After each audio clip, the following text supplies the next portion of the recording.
네, 안녕하세요. 오늘은 그람 염색에 대해서 알아보겠습니다. 그람 염색은 시험에도 아주 중요하니까 잘 기억해 주시고요.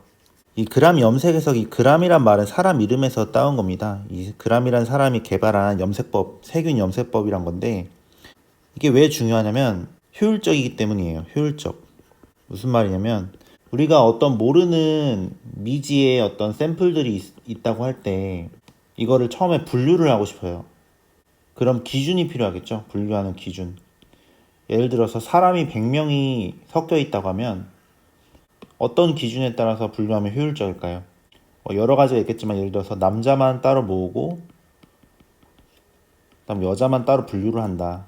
이러면 쉽게 두 그룹으로 분류를 할 수 있겠죠. 이런 것처럼 뭐 세균에서 남자와 여자 이런 건 없지만 세균의 어떤 특정한 기준을 가지고 크게 두 부류로 대부분의 세균을 크게 두 가지 부류로 분류할 수 있다는 점에서 효율적이란 겁니다. 결과적으로 말하면 그람 염색에 의해서 보라색으로 염색이 된 애들은 그람 파지티브 세포라 하고요. 핑크색, 분홍색으로 염색이 되는 애들을 그람 음성세균, 그람 네가티브 세균이라고 할 수 있습니다. 이 색깔은 반드시 기억을 해주셔야겠죠. 예를 들면 이거 다양한 데서 응용이 될 수 있는데 우리 사람한테 병을 일으키는 병원성 세균이 있는데 그람 양성 세균도 있고 병원성 세균 중에 그람 양성도 있고 어떤 애들은 그람 음성 세균도 있는 거죠.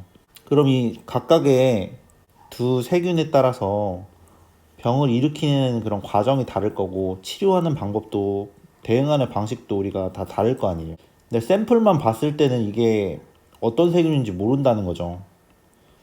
검사를 하면 알 수 있지만 PCR을 하거나 이런 건 되게 시간이 좀 걸리니까 먼저 이제 그람 염색을 통해서 양성 쪽 세균인지 음성 쪽 세균인지 크게 이걸 먼저 분류하고 나면 어떤 병원성 미생물인지 우리가 예측을 하는데 크게 도움이 된다 이런 겁니다. 그래서 그람 염색을 하는 과정은 크게 네 가지로 나눌 수가 있는데요. 이 네 가지 스텝은 다 잘 기억을 해주셔야 됩니다.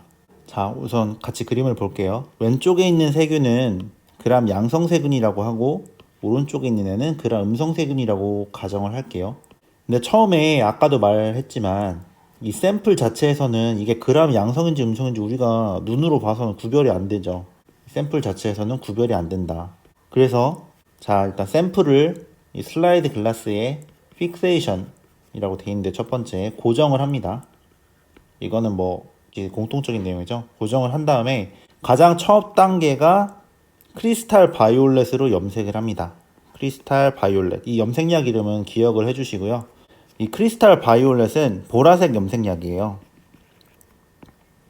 그리고 또 다른 특징이 영위성 염색약입니다. 이것도 기억을 해주세요.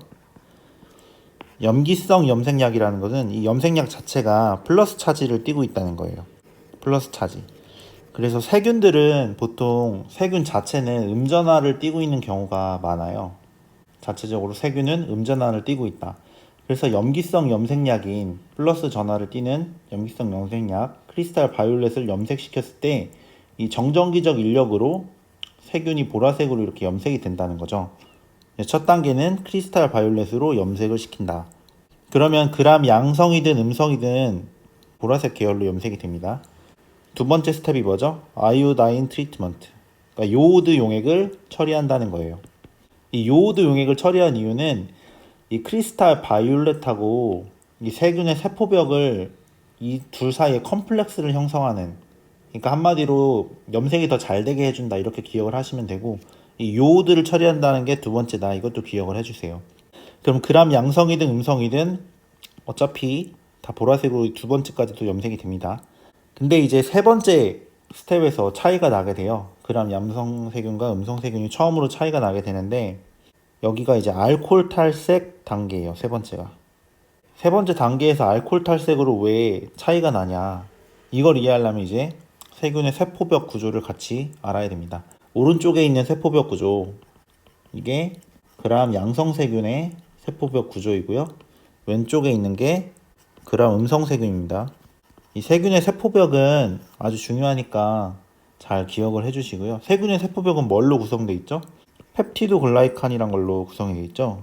펩티드 글라이칸은 이것만 다루는 다른 챕터가 있겠지만 그람 양성세균은 아주 두꺼워요. 펩티드 글라이칸 층이 여기 그림에도 이렇게 보이죠? 두껍다.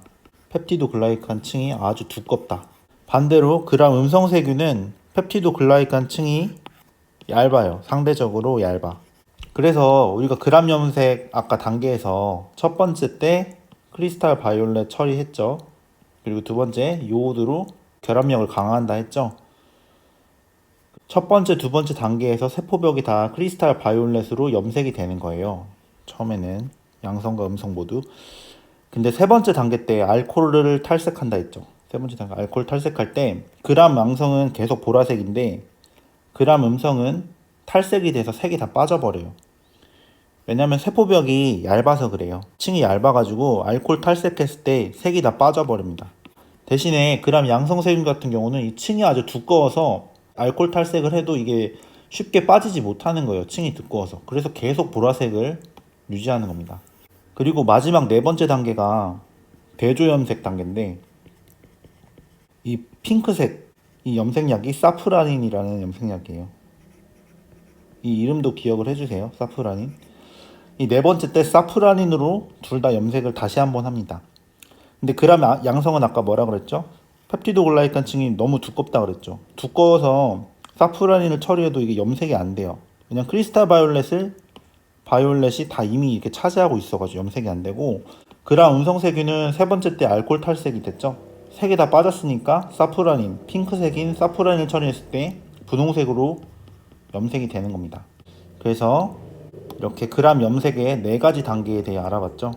그래서 기억해야 될 거는 반드시 기억해야 될 거는 우선 색깔이에요. 색깔로 보라색이 염색이 되면은 그람 양성이다. 그리고 핑크색, 분홍색으로 염색이 되면 그람 음성이다. 이거를 반드시 기억을 해주고요. 사실 그람 양성세균의 대표적인 애들 있고 음성세균의 대표적인 애들이 있어요. 양성세균에는 예를 들면 바실러스라든지 이런 애들이 있고 음성세균은 대표적으로 이콜라이가 있습니다. 이거는 세균이 각각 나올 때 더 말씀드리기로 하고 우선 색을 반드시 기억해 주시고요. 그 다음에 염색약을 또 기억해야 되죠. 첫 번째로 크리스탈 바이올렛이 있었고요. 보라색 염색하는. 그 다음에 대조 염색하는 사프라닌이 있었습니다. 핑크색. 이 염색약 이름과 색깔 기억해 주시고요. 이런 네 가지 스텝으로 염색을 한다. 그리고 이런 네 가지 스텝의 원리에는 양성세균과 음성세균의 펩티드 글라이칸이라는 세포벽 구조 차이 때문이다. 이렇게 기억해 주시면 될 것 같습니다.